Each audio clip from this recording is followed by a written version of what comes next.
Halo, perkenalkan nama saya Indrawati Kusmadewi. Saya merupakan mahasiswi LSPR Jakarta dari kelas IR 222 SP. Saya merupakan mahasiswi bimbingan dari Sir Charles Bonar Sirait dan akan menjelaskan tentang apa itu energi baru terbarukan. Tujuan paparan ini adalah untuk mengenalkan mengenai energi, menjelaskan tentang energi terbarukan yang sedang booming di seluruh dunia, mengenalkan dengan baik apa saja yang termasuk ke dalam energi baru terbarukan, dan mencari beberapa hubungan antara energi baru terbarukan dengan tujuan lain di SDGs. Yang pertama, yuk kenalan dengan energi. Energi dibagi menjadi dua, yaitu energi tidak terbarukan dan energi baru terbarukan. Untuk energi terbarukan, proses produksi jauh lebih lambat daripada proses pemakaian. Hal ini karena energi ini berasal dari fosil yang tertimbun jutaan tahun lamanya di dasar bumi lalu dimanfaatkan seperti saat ini. Contohnya adalah minyak, batu bara, dan gas. Untuk energi baru dan terbarukan, berdasarkan pada Undang-Undang Nomor 30 Tahun 2007, energi baru merupakan energi yang sama-sama dari fosil namun berasal dari teknologi yang lebih baru. Contohnya adalah liquefied natural, hidrogen, nuklir, dan coal-bed methane. Energi terbarukan berasal dari sumber energi yang berkelanjutan jika dikelola dengan baik. Yang pertama ada energi matahari yang dibagi menjadi dua, yaitu panel surya dan kolektor surya. Untuk panel surya sudah banyak digunakan di perumahan-perumahan, bahkan ada peraturan yang mengatur tentang penggunaan panel surya untuk rumah-rumah di Indonesia. Harganya pun lebih murah dan bisa menerangi listrik di luar dari sistem PLN atau off-grid. Untuk kolektor surya bisa digunakan untuk skala besar dan skala kecil. Untuk skala kecil contohnya adalah penggunaan di rumah-rumah, dan untuk skala besar bisa benar-benar digunakan untuk membangkitkan tenaga listrik itu sendiri. Selanjutnya ada energi angin. Energi angin memiliki onshore dan offshore.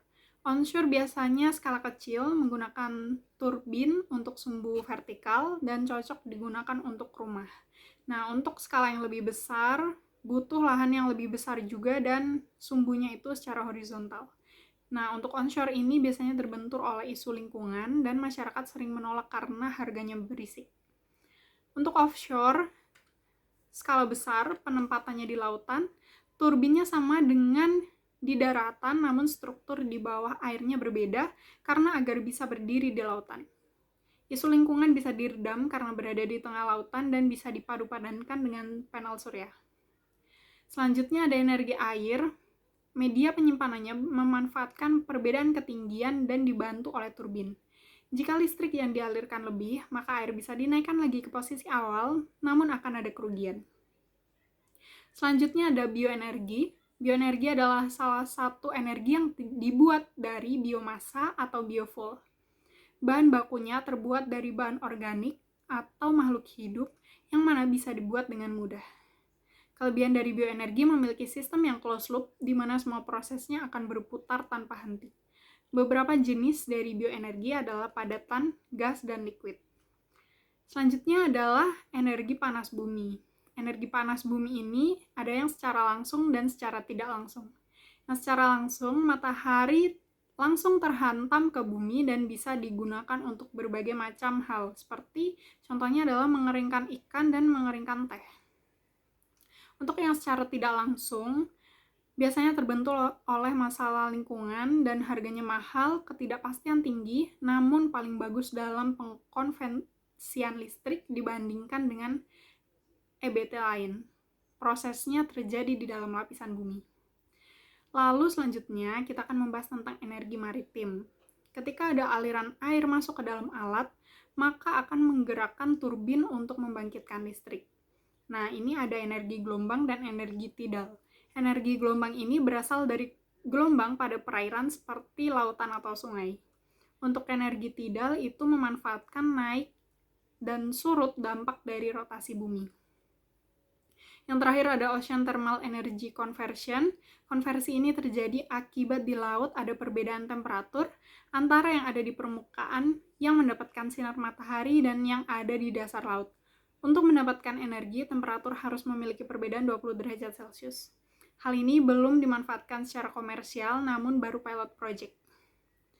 Kita selanjutnya akan membahas tentang peran energi terbarukan dalam menghadapi tantangan dunia. Beberapa indikator dari energi itu akan digunakan secara global. Dan menurut IRENA tahun 2019 yang merupakan agensi internasional yang fokus pada renewable energy, itu ada beberapa indikator lain seperti sistem lingkungan, sistem sosial, sistem ekonomi, sistem energi, dan sistem daya. Selanjutnya kita akan membahas peran energi terbarukan dengan SDGs. Energi terbarukan berada di tengah-tengah atau nomor 7.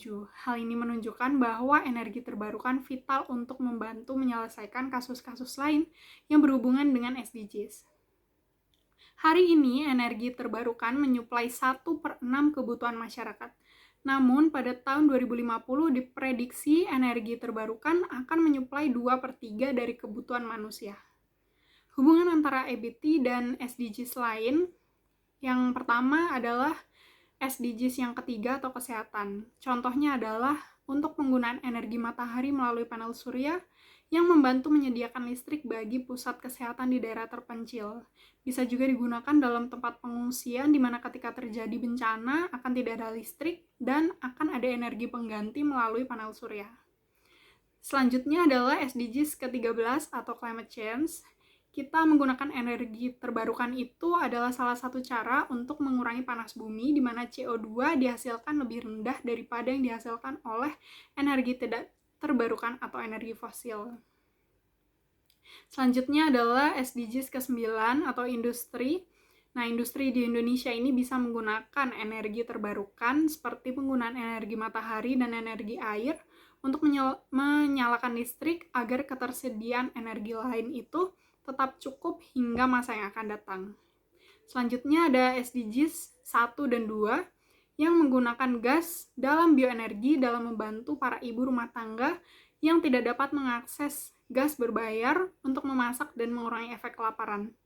Dalam hal lain, ketika memasak itu dijual untuk umum, maka bisa digunakan untuk mengurangi kemiskinan.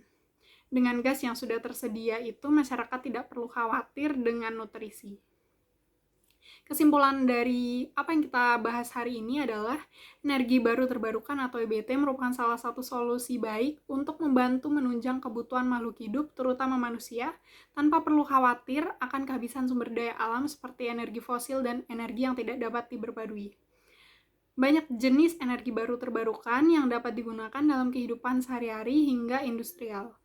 Pengaturan mengenai energi alternatif EBT di Indonesia juga sudah tercantum pada Permen ESDM dan UU tentang energi.